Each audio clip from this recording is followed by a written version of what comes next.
Welcome to Research Talk. I hope you all are enjoying our journey together on qualitative research. As you know, we are in the process of talking about various methods of data analysis, specifically talking about the coding process in qualitative research.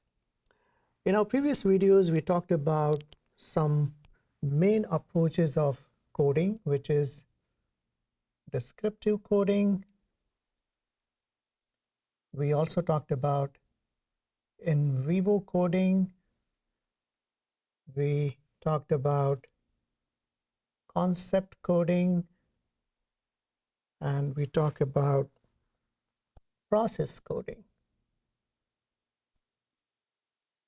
These four methods are like first cycle of coding, and these are main approaches of coding qualitative data, very popular across various traditions of qualitative data analysis. Now, today I'm going to talk about some supplemental methods, which means that these methods are used in conjunction with these main coding processes. So these supplemental methods of coding are called affective coding methods, and there are basically three main. First one is emotion coding, second one is value coding, and third one is versus coding. So we will talk these three methods, which are, as I said previously, are supplemental method, which are used in conjunction with the four main methods of coding, first cycle process of coding the data. So let's start with emotion coding. As you know, emotions are integral part of human experience. If you think about human motivation or human behavior, we cannot imagine any human experience without feeling some emotions. So emotions are part and parcel of being a human, and we experience different kinds of emotions in our day-to-day life. So emotion is a central piece of human behavior and experience. Since in qualitative research, our focus is to understand human behaviors, human experience, perceptions, attitudes. So it makes perfect sense to understand the emotions of our research participant when they are sharing the experience related to the phenomenon that we are investigating. So that's why emotion codings help us to get even deeper into the experience of our participants. So what do we do when we code emotions? The first thing we do is we code emotions of our participants when they are sharing the experience.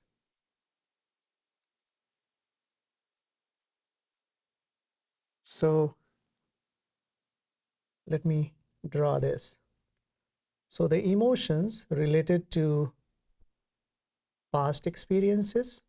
So as a research participant, if I'm sharing my experience related to something, some incident or some experience happened in the past, what emotions were involved in those experiences? So emotions attached to the past experience. As a researcher, I'm also mindful of uh, the emotions in the current time. Current time meaning that when participant is talking to me, or when I am observing my participant in their natural setting, what experiences I am noticing there. What do I notice? If a participant is sharing in a, let's say, focus group interview or individual interview, what emotions they are experiencing in that moment. So I want to capture those as well. So these are the two important things I would, as a social scientist, I will notice and make note of and code these emotions as part of coding process, emotion coding process. Another very important thing to keep in mind is how best to code emotions. So one thing I always recommend is when we read a transcript may not have the emotions because you simply write, you see the words written on a piece of paper and you are reading it. So it's hard to get the emotions that are there in those, behind those words. So a better strategy of doing emotion coding is you can listen to the transcript, listen to the audio or video recording when you are doing your coding. So what you could do, you can have the transcript in your hand, and then you can play the audio recording, and you can go together, sort of an audio file. And the moment you see the emotions, because emotions are more visible when you have uh, the interview being played, when you can listen, because you can understand the texture of the voice or those emotions. It's easy to catch those when you are listening to the audio or video. So that's my first recommendation, to do that, that listen to the audio. Another thing, uh, we as researchers, social scientist researchers, we do a lot of observation. We collect all participant observation. We all do that. So whenever we are doing observation, always on your observation sheet or a diary, whatever you are using, have a separate column or section where you write the emotions that you observe uh, in the participant in their natural setting when you are doing the observation. So these are the two methods of doing effective emotional coding, to understand the texture, understand the contextual data in its all its complexity. Now let me show how emotion coding looks like in practice. So I'll use my computer to show how it looks like. So you could see my screen here. Before we jump into coding, this is an emotional wheel, a wheel that depicts all the emotions uh, that we humans experience. The reason why I'm sharing this wheel, emotional wheel, is when you are coding a transcript, it's a good idea to keep a printed copy of this wheel, because it helps you to really identify the actual emotions. Because sometimes you could see at the center the emotion of anger, fear, but if you take the emotion of anger, you could see there are various uh, values of those emotions. So, enraged, exasperated, irritable, jealous, disgusted. So oftentimes when we are coding, we use a normal code, which is anger. But if you use a more specific version of anger, that will help in understanding the texture, understanding the data even more deeper. So that's why I always recommend using this emotion wheels. You can find this on internet. You can go on Google, just write emotion wheel and you will get a lot of these, and you can print it out for you and keep it with you when you are doing the emotion coding for your transcript. Now let's go to our coding transcript for today. Uh, Let me first remove some of the stuff from here. Okay, so here is a transcript. The research is about exploring the experiences of heartbreak in relationships. And so here is the transcript here, the name, you could see a pseudonym. So here is this transcript, and let me start with the coding process. So as we always do, we insert a text box here. I already made some space on the right side, so we don't need to do that. So we go to insert and then text box, and I can put this text box here.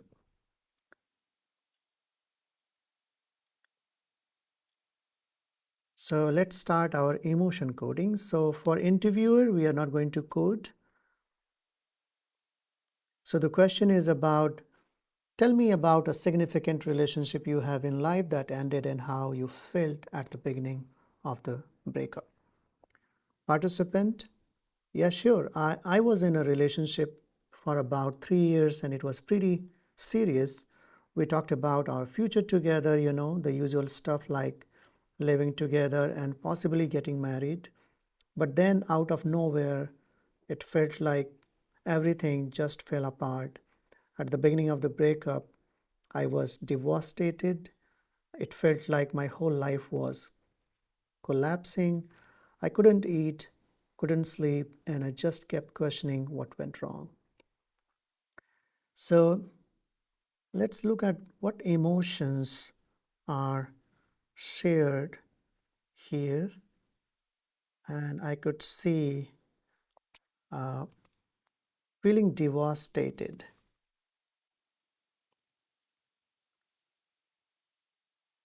So that's what we could code here, capturing the emotional experience of this person. Let's keep moving. Now the interviewer is asking, that sounds incredibly tough. During that initial period of heartbreak, what were some of the emotions you experienced the most intensely? So let's code interviewee. The most intense emotions were definitely sadness and betrayal. So sadness, betrayal. I also felt a lot of anger. So anger is another emotions we could see here. I kept wondering if there was something I could have done differently.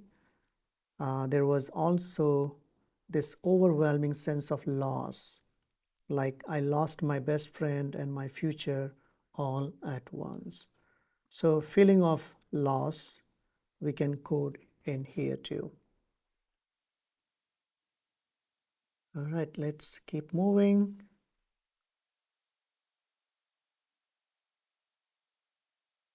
So the next question is, it is understandable to feel a range of emotions during such a difficult time.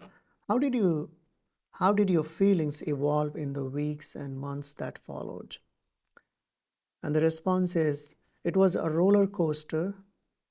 Some days I felt like I was starting to get better, and then something would remind me of her, and I would be right back where I started. Over time, though, the intense pain started to dull a bit. I began to accept the reality of the situation. I guess I started moving through the stages of grief. There were months of moments of denial, anger, bargaining, depression, and gradually acceptance. But it wasn't linear. I would bounce back and forth between those feelings. So let's code this section here. So anger, you could see here, denial, anger, bargaining, depression, and acceptance. So these were the feelings this person experienced while going through that phase of life. As you navigated through these emotions, were there any particular coping mechanism that or support system that helped you through the healing process?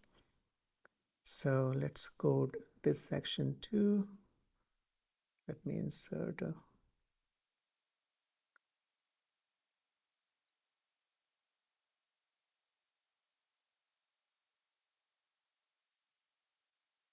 all right, so definitely talking to friends and family helped a lot. They were my support system, always there to listen when I needed to vent or just sit with me when I needed company. I also started journaling, which was something I never thought would help. Writing down my thoughts and feelings helped me process them in a way I couldn't verbally, and eventually I started seeing a therapist, which was a game changer for me. It helped me understand my emotions better and how to cope with them healthily. So seems like there is no emotions involved here. So we'll keep moving. And the next one excerpt is the question is, looking back at that experience now, how do you feel about the relationship and breakup? So the response is, looking back, I see it as a learning experience. It was painful, probably one of the most painful things I've gone through, but it taught me a lot about myself, about what I need in a relationship, and how to cope with loss. I've grown a lot since then. I'm a much healthier place emotionally. I won't say I'm grateful for the experience, but I'm grateful for the growth that came for. So the emotions you could see, a major emotions in this excerpt is a sense of gratitude that this person is feeling about that past experience. So gratitude, we can code here, gratitude, and let's keep moving. So the next one is, thank you for sharing your experience with such honesty. Your insights will be incredibly valuable for understanding the emotional complexity of heartbreak. Is there anything else would you like to add before we conclude? And the final response is, just that heartbreak, as difficult as it is, doesn't define you. It's something you go through, and it's possible to come out stronger on the other side. Thank you for giving me the space to share my story. So in terms of experience, feelings here, I can see resilience. So we can use that code. So you could see here in this excerpt, what I'm doing is I'm going through the excerpt and asking myself, what are the emotional experiences which are inherent here? What are the emotional experience that we can see? And I am coding those emotions involved there. So it's pretty straightforward, as you could see, looking at the emotional experiences of your participant, or if you are doing a coding for your observations, then you can again focus on the emotions there and code those. I hope this demonstration would have helped you to get a sense of how emotional coding looks like. Thank you very much, and I will see you again.